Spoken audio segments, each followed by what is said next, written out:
Okay, so welcome everyone to our Study Abroad podcast series. So today we have Labib Mahir from Bangladesh, and he is right now studying in Hong Kong. So we'll be knowing about his journey from Dhaka to Hong Kong. So welcome, Labib. It's a pleasure having me as well. Yeah. Sure. So Labib, when was the very first time you thought that you should go for any abroad education or any abroad exposure? Growing up, I never really had the urge that okay, I have to go abroad and something like that. But when I was in grade 10, I studied in Southbury School, which is a medium school, international school in Bangladesh. So when I did my O levels, which was in grade 10, I was going to my A levels at that time. Basically, one of my high school alumni came to my school to do a sharing, basically from my university. I'm from City University of Hong Kong, and there they talked about the like what type of programs they have, what type of extracurricular activities we can do, and as far as that is concerned, I think the most important factor for me was scholarship because I was sure that I would not be able to afford to pay the full tuition international fee of scholarship. It's quite a lot, and I didn't even want to, burden my parents of taking out a loan and having me pay for it. So they basically told us that okay, if you since you're giving A levels, you do not have to give any SAT exams. You just have to have a extremely high grade in A levels. So I had a target at that time, like um, it's all on me. Like my fate is in my hand, literally. So in A levels, they gave me the requirements, and I set a target for myself that okay, if I want to go outside of the country and do something, I mean, I can always come back. You can love your country being outside of your country as well all the time, right? So I tried for it and I applied in my grade 11, and the results were from grade 12 result, basically like A levels, like AS and A2, basically grade 11 and grade 12, cumulative. And then I got a full scholarship, which with a bit of stipend as well, that helps me to pay for the accommodation as well. So that was the journey. I didn't really have a very big urge, oh, I want to study abroad. But since, someone offers you to study for free, you cannot say no. No. Sure, sure. So you got motivated by hearing this story, and then you got the full scholarship plus the stipend, which motivated Yeah. you to join the City University of Hong Kong. Yep. Sure. So once you got this offer, and did you have to go through any test like SAT, IELTS, TOEFL, etc.? So for me, actually, when it comes to CityU particularly, it's not the case for every university. But for CityU, if you're studying under a British curriculum, then you just have to prove that you have around three A stars or four A stars in your A levels. As long as English is concerned, I think IELTS really judge your English, not your critical thinking skill or how you are as a student, but whether you will be able to survive in university or not. So for that, there's actually an exception that if you have an A grade in your O levels English, then you don't have to give your IELTS. And on top of that, actually, one of some of my other friends did not have um, an A grade in English O levels, and they did not give the IELTS. Still, you can apply, but the catch is after you come back to university, you'll have to do like an IELTS similar type of English course. So you will be able to get admitted. The scholarship really depends on how well you did in your high school. That's it. I think that's what's very different from the United States, is that I feel they also have another test to test you on. But the thing is, A levels itself is extremely difficult. And if you can prove that you were in the top 5% on in your class or top 2% in your class in your high school, then most likely you will be able to handle and most likely you deserve the scholarship. That's how Hong Kong universities think in general. So I think I liked it a lot because I could really focus on my high school, no SATs, just focus on one thing and try to make it perfect. Sure, sure. That's good. So was this the only university you applied to, or did you apply to a few more also? Uh, I actually applied to one university in USA, California, San Jose. Actually, I went to that particular university for exchange later on. So it's a different story. We'll come to that. It's an interesting story. But at that time, there was COVID. So I didn't really choose to go because the expense is quite a lot, no scholarships. But even though there's no scholarship, if you're living in California, the on-campus job is quite well paid. So you can at least pay for your living expense, a bit of tuition as well. But I didn't go because CityU provided some scholarship. I also applied to PolyU, um, but I didn't get any scholarship. I think one reason was I did not have any programming knowledge. And in the interview at that time, they asked, "Oh, like, have you programmed?" I said, "No, I don't, but I'm looking forward to learning. I'm a fast learner, like to save yourself in the interviews."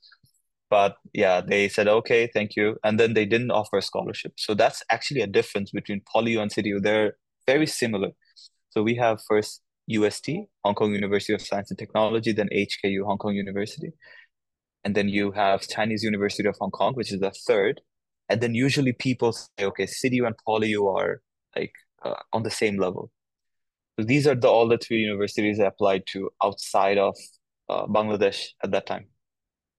Sure, sure. So once you decided you will go to City U, and you had to probably book your flight, accommodation, and also your visa, which of these three were like giving you more headaches and took more time for your case? In my case, I think accommodation is not a problem at all. They will send you an email. They'll just send you a form. Do you want to stay? Yes. You will be able to stay on campus, which is just beside the university. No problem with that. The other thing was visa. Visa wasn't a problem for me, although it's a personal case that it was a problem that at that time in Bangladesh, the national IDs like NIDs and passport processing was a bit stagnant at that time. So it took some time for me to get the passport and NID, which took which made it for me a bit late to apply. That's a personal case, but apart from that, it's super smooth. You don't have to go for interviews. You just have to send your documents to the admissions office of CityU. Then they will send those documents to the immigration office. They'll process it and then send it back to CityU. CityU will mail your visa label back to you. It takes around 2 months, 2 months, but very easy, very simple. And I haven't heard anyone who got rejected from visa because you're studying for free, most of the international students. So it's very simple. It's very straightforward. And which flight did you take for your coming to Hong Kong? That's actually a good question. So at that time, it was 2021, it was COVID. So all of the flights were banned at that time. So what we had to do was actually, I have one of my close relatives is studying, is working at the national flag carrier of Bangladesh, which is Biman Bangladesh Airline. So I actually took the initiative to hold a charter flight so that everyone could fly in. So there were around 100 to 120 students, Bangladeshi students coming to Hong Kong. All of them were stuck, no flights, nothing. So it was a unique case. But now, usually, coming from Bangladesh, we have the Chinese visa. We just applied for the Chinese visa.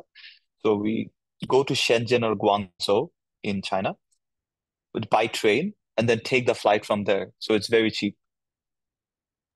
Sure, sure, sure. So that time when you took this charter plane, or like it was chartered for you all, like uh, you all these 100 people had to pay some premium for that, or was that like a regular fare? Like what was the difference? I Like, think it was a regular fare. It was regular because the thing is, it's Biman, so it's a national flag carrier, so they also get some reputation from it as well. I saw on the paper that oh, Biman holded this and that. Um, Also, the Bangladeshi Students Association in Hong Kong also got some credit along the line. So I think for the reputation, they were fine with it. Some people complain that oh, the regular price is maybe It was in my currency, it was 45,000 Bangladeshi taka, the regular fee at that time. But I think that flight was around 55,000. I'm not sure. I don't remember exactly. But some people complain it's a bit more. But to me, it seemed fine. Like at least we are able to go on a direct flight where there's not even transit flights available. Sure, sure. I think little bit of premium is okay. It was not, if it was not Yeah, like 2x, 3x times kind of. yeah. So once you landed in Hong Kong, did you had to go through any quarantine process, etc., due to COVID? Oh yeah, we did. We did. It was a 21 days quarantine. Yeah. So all 150 or 100 plus students stayed. Everyone had to, everyone. Yeah. You So all stayed together basically, only? okay, so this is a funny story. Um, I didn't know anyone. I didn't know my classmates. I mean, they're my good friends now. But since we were trying to save money because, I mean, even if our parents earn well in Bangladesh, you have to spend in the USD or HKD. So everything gets multiplied by 2 to 3 times in terms of cost, right?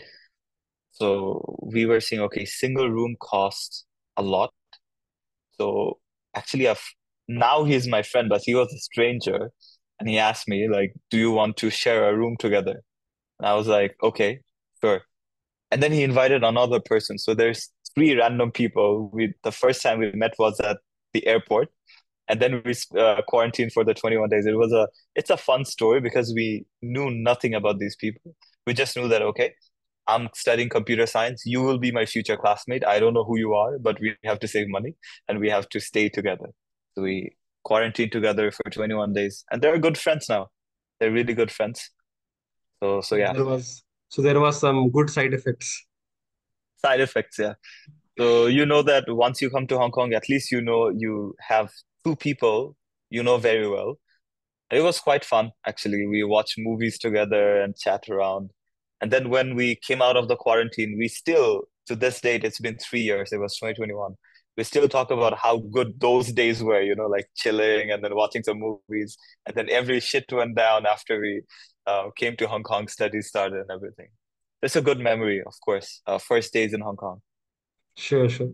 And after that, you came to your student accommodation, you shifted here. So your classes started, or it was like a hybrid of online, offline versions? Uh, at that time, actually, it was offline. No, it was online. It was online and offline, both hybrid at that time. So basically, COVID hit in June 2020, June, July, right? But Hong Kong was completely COVID free. So we had some of the classes were actually offline because there was like zero cases. If you like go back to that timeline between 2020 and 2021 December, maybe every day one case or every 7 days, two cases. Because the quarantine system was actually working, right? So it was offline at that time, but when it was 2022 January, one or two cases got discovered, and then it just exponentially rose to like maybe thousands of positive cases daily. So we actually had to go back. So in 2022 February, went back to Bangladesh and did online classes, and then I did summer class as well. And then in August, I had applied for exchange actually. So I went to California, and that's where I went to San Jose, the same university I had applied to. So it was a very interesting journey because that's the only other university I applied to and considered going. So I basically experienced what I could have experienced if things went otherwise. So it's a really it was a good time as well. Very nice weather. It's California, it's August to December. So I basically experienced like late summer to winter time. And then in 2023, I came back to Hong Kong and I've been here till now. I'm going to my final year right now. And I don't go that much back to Bangladesh. Sometimes maybe 2 to 3 times a year, I go back to mainland and then to back to Bangladesh. Yeah. Yeah, sure. And when you went to this San Jose, you had to take a long flight that time. And how was the COVID protocols there? Uh, when I went there, it was actually Donald Trump. So, like he was really trying to keep the economy stabilized by saying, "Oh, you can COVID is fake" and stuff like that, which he got criticized for. But yeah, I do see where he's coming from. I mean, everyone has different policies. So for us, I think we had to wear a mask. Without a mask is okay as well, because like in USA, like it's a free country, you exercise your freedom and stuff like that. So they said it's highly recommended, but they didn't put a pressure like, oh, you'll be fined or something. So we had a mask, just mask. There was also mask outside of the door as well. You can just pick one up. And did you have a choice to like choose few colleges for this exchange program? Yeah, yeah, it's I think we have over, I'm not sure about the exact number, but I saw somewhere 300 plus exchange partner partners. Um, I had the choice to go to UCLA, I think, as well. Texas University is very popular. University of South Carolina, they're also partner universities as well. And you can go anywhere, anywhere. Some people go to places where it's snow, like covered by snow and everything. So people actually have a lot of option. And on top of that, you don't have to pay. You don't have to pay anything like tuition fee if you're on full scholarship. So the criteria is you continue paying the money you are paying to the university at that time. If you're on full scholarship, you're paying zero, so you continue to pay zero. You know? Because studying in San Jose is very expensive. It's a more expensive university than Hong Kong universities. So it's a good opportunity to go, and I think everyone should leverage on this because you get to study at a fancier university for one semester. Yeah, yeah, yeah, sure. And it was probably your one of your dream college, so that was like one obvious choice for you that okay, let me fulfill both my dreams. Yeah, yeah, yeah, yeah. So I was it was quite when I was actually studying, attending classes, the feeling was I don't know how to describe, but it was a strong feeling that oh, I could have been here. I could have been a permanent student which I would call home. So I don't think much people get to experience the second university, the second uh priority in terms of university. But yeah, it was a good experience. It was definitely a good experience. I was so surprised to see San Jose in the list when I saw it for the first time. Sure, sure. It was like a manifestation kind of come true. Yeah, yeah, yeah. And the education system, like when you are studying in Dhaka versus when you're studying in Hong Kong, how do you compare the way people teach and the way students behave, etc.? Like few surprises, shocks that you observe, maybe? There was first in Bangladesh, I think I was giving A levels. So actually, the culture in Bangladesh is they will spoon feed you everything. You have book, but you never have to read the book. The coaching centers, they will give you proper notes that is customized by like the professors, like the teachers in Bangladesh, read the book, go through the question papers, question bank, and then 20 years plus, and then they consolidate it to this big note that if you study that, you're good to go, which is not the case, I think, in any part of the world, I would say. Here, it's completely different. It's completely opposite. They give you slides, lecture slides, and each lecture is based on one chapter, which is maybe 60 to 70 pages of actual book, like the standard books we have. And they just go through like the very basic level or even the advanced level, they just introduce them. And the exam questions are extremely difficult here, in Hong Kong especially, which was quite different from USA. I would say Bangladesh and USA was a bit similar, but Hong Kong was completely different. Um, in Hong Kong, it's more um, exam based. You have a midterm, which is maybe 30%, an exam, which is 50%. So that's 80% already.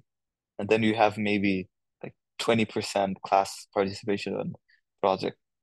But in USA, when I attended, I actually did Python and C++ course in Hong Kong and then Java course in USA. So it's quite different. It's quite the same topic, right? It's introduction to programming language. For both of them, it was 50% exam, 30% midterm, and 20% assignment for both the courses in Hong Kong. But in when I was studying Java in the other university, San Jose, I think 50% was a group project. And I think I learned much more because the professor basically gave us a list of data structures, and we used the data structure to implement to produce something. And then there's an exam. The final exam is 15%. My mind was blown to hear that an exam can be 15%, because I wasn't used to this, but I really enjoyed it. The pressure is less comparatively, and you seem to learn more, in my case, at least, because you explore more, you see, okay, can I implement this? And then you try to explore another data structure to impress your professor. But here you go back to the question banks and try to solve some programming questions. So CDU is more lead code type of questions. And there, the lead code is only 15%, and the rest is just build your own stuff, and then I'll mark you, something like that. Sure, sure. There's a few more cultural differences that we have usually is, you have to cook your own food, clean your house, do your laundry, etc., etc. Pretty much stand on your own feet. There is no like a domestic help available. Yeah, So, did you definitely. experience this? How did you cope up with this? Okay, so for this one, my experience was a bit different. My friends cooked, I could cook. My mom forced me to learn to cook, and I could cook well. Okay, but the thing was, when I came here, it felt like it just takes too long. You cook, you eat, and then the dishwashing is 20 minutes gone. And then you have to dry it and then put the stuff there, right? So I tried to do it a bit differently. Instead of saving money to cook, I started working on campus and started eating on campus using the money I was earning. And it was quite good. At that time in 2021, the fees were like the student helper wage rate was low, but still I was saving time by working and then buying food. Um, coming from Hong Kong, coming from India or Bangladesh, we love spicy food. You know, one of the cultural shocks that people have when they go to USA or when they come to Hong Kong is they say that the food is bland. You know, um, even you'll see maybe chicken, which is in like transparent soup, which is completely different from what we have because we have like dhania and then all of these jeera, right? They don't use a lot of them. So it was a bit hard at the beginning, but I never had problem with appetite. So I just forced myself to eat, even if it felt a bit bad initially, and then you just get used to it. Like you're staying here, it's all about survival at the end of the day. So you look at the positive sides, you're meeting so many people. So having food becomes like a responsibility to get by. Okay, I have to stay healthy, so let me just have it. In year one, it was eating on campus, but in year two and year three, it's the same. I still eat on campus. Um, but nowadays, since like the student helper jobs pay a bit more, and I also do summer internships, I can go for some dinner with friends or go to the harbor, drink some bubble tea. So you have some spare money to spend because when you're on full tuition scholarship, you're pretty much good to go. And if the university pay for your even half of your accommodation, then you can actually live life a bit lavishly at that point because you don't have any expense. You have some spare money. A lot of my friends actually save up, work, work, work, save up, and then after 6 months they go to another country to visit with their own money, and I think it's very um like you feel free. You don't feel like you depend on someone. So it's a very good feeling, and everyone deserves to have it. So So, you did some part-time job, you said. What were the part-time jobs you did? Was it like in the food joint itself or somewhere else? It was on campus. I actually did a very, very different. So in year one, I helped some like professors or the administration for some um, inputting data into Excel files, stuff like that. In year two, I was completely away. Um, After coming back, I did some web development because I learned web development at that time. And then last year, I quite pretty much did everything. I do their student modeling. I just came back there from there. Actually, the reason why I was late. So they pay for like you just stand, smile, and then they take your photo, and then you get paid for it. Um, a few days later, the freshmen, the new students are coming in. I have to MC, like the master of ceremony. I'm also the master of ceremony. So they pay you to write the script when you're rehearsing, when you're speaking. So now I try to do the jobs that would push me to develop myself, right? So these are the things. There's a lot of different jobs that you can have fun and also earn money at the same time. Yeah, yeah. Sure, sure. And I think this also helps you identify your strengths and the weaknesses because every job you do, you know that, okay, is this something I can continue? Is this something I should discontinue? And that's how, you kind of you date each job that, okay, fine, maybe for my future, this is the best career path. Yeah, yeah, yeah. You definitely get to know yourself more. And I think that's the beauty of the university. You can try out so many different things. I think university life for me was very fulfilling because I didn't think before applying. I received an invitation, I applied for it, and then I thought, okay, is it good or not? So always, if there's one advice I would want to give to any university who's high school students going to university, this is a 4-year window of opportunities for you to try everything you want and really get to know yourself well, I would say. Sure, sure, sure. That's good. That's good. So, Lavi, we're coming to the very last question. What are your future goals for the next few years? What do you want to do? Right now I'm actually going to my final year, so I'm actually double majoring, so to speak, in computer science and economics. For the future, I'm not sure actually. Um, I mean, most of my friends are going to into tech, but somewhere I want to go would be somewhere in between technology and business, because I acted as a president of International Society for a year. I had to manage a team of 12 people. That really led to me having some management skills. Also, see the beauty of dealing with people. Human beings are the most complex, and you really have to know each and every one person, which was challenging, but I think that was one of the most fulfilling things I did. Um, but when it comes to technical stuff, if you're a software engineer, most likely you have to work all the time, which I don't see myself doing. But I don't know where I would be heading, but it would be somewhere where I can leverage my both technical skills and also some public speaking, where I really have to maintain my maybe physique. I have to maintain my technical skills. I have to maintain how I look, how I talk. Some type of position that really requires that. Maybe entrepreneurship, I don't know. You need a good idea for it. It has to stand in the business. It's not easy. Like entrepreneurship, the word is easy, but it's not. So I'm not sure. I'm not actually sure what I should do, but let's see what the future holds. Sure, sure. I think with all your experiments, we sure that you will be able to figure out what to do. And I think the word entrepreneurship, the spelling is also hard. True, true. So yeah, Yeah. entrepreneurship is hard in its own ways. Finding lot of things like jack of all kind of jobs. So feel free to try that also to know what is is it something for you or not. Yeah, for So sure, for sure.